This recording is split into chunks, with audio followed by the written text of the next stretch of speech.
Neymar মাঠে থাকা মানেই গ্যালারিতে ল্যাটিন ফুটবলের উন্মাদনা আর প্রতিপক্ষ শিবিরে ত্রাস।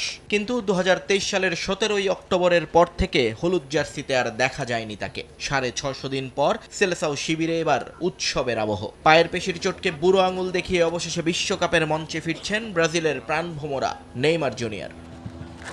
কোচ কার্লো আনচেলত্তির অধীনে প্রথমবার ট্যাকটিক্যাল অনুশীলনে পুরোটা সময় ঘাম ঝরিয়েছেন এই ফরওয়ার্ড। চোটের কারণে যে ক্যারিয়ার গ্রাফটা বারবার থমকে গেছে, সান্তোসের হয়ে মাঠে ফিরেও যেখানে ছন্দ পেতে লড়তে হয়েছে, সেখানে নেইমারের এই চনমনে ভাব আর মাঠে ফেরার তীব্র ক্ষুধা বদলে দিয়েছে পুরো সেলেসাও শিবিরের আবহ।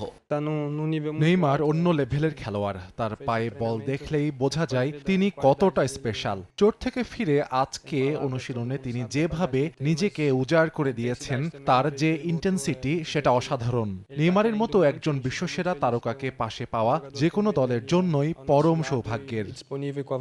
নেইমারের ফেরাটা যখন ব্রাজিলকে আলোর দিশা দেখাচ্ছে, ঠিক তখনই রাফিনিয়ার ইনজুরি ডাগ আউটে কিছুটা চিন্তার ভাঁজও ফেলেছে। তবে ব্রাজিলের আক্রমণ ভাগে প্রতিভার অভাব নেই। আর্সেনাল তারকা মার্টিনেল্লি বাম প্রান্তে খেলতে অভ্যস্ত হলেও প্রয়োজনে ডান প্রান্তে ঝড় তুলতেও প্রস্তুত, যদিও সব পরিকল্পনার ভার তারা ছেড়ে দিয়েছেন কোচের কাঁধে।